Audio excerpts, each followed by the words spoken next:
गणेश नाईकांनी एकनाथ शिंदेंवर पुन्हा एकदा घणाघाती टीका केली आहे। एकनाथ शिंदेंनी ईडी सीबीआयला घाबरून टांगा पलटी केला होता असं गणेश नाईक म्हणालेत। स्वतःच्या स्वाभिमानासाठी टांगा पलटी केला नव्हता असं गणेश नाईक म्हणालेत।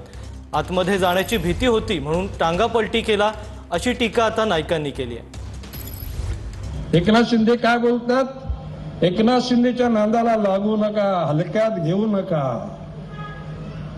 टांगा पलटी घोडे फरार।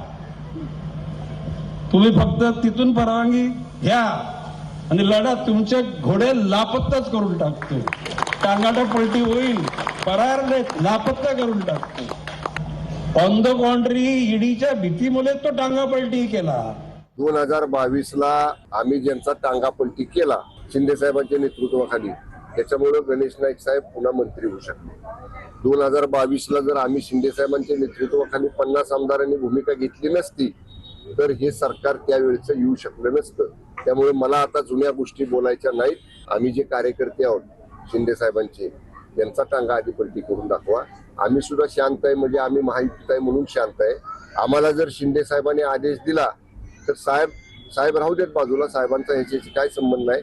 आम्हीच गणेश नाईकांचा टांगा कुठे फरार करू ते त्याला सुद्धा कळणार नाही। एकनाथ शिंदे काय बोलतात? एकनाथ शिंदेच्या नांदाला लागू नका, हलक्यात घेऊ नका। टांगा पलटी घोडे फरार।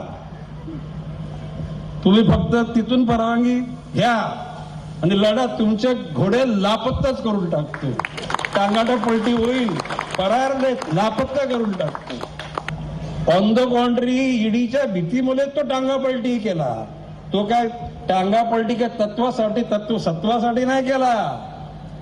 टांगा पलटी कोणाला बोलतो माहिती आहे? ते कोणाला टांगा पलटी केला? टांगा पलटी स्वतःच्या जीवाला जो धोका होता आतमध्ये जाण्याचा, तो धोका टाळण्याकरता टांगा पलटी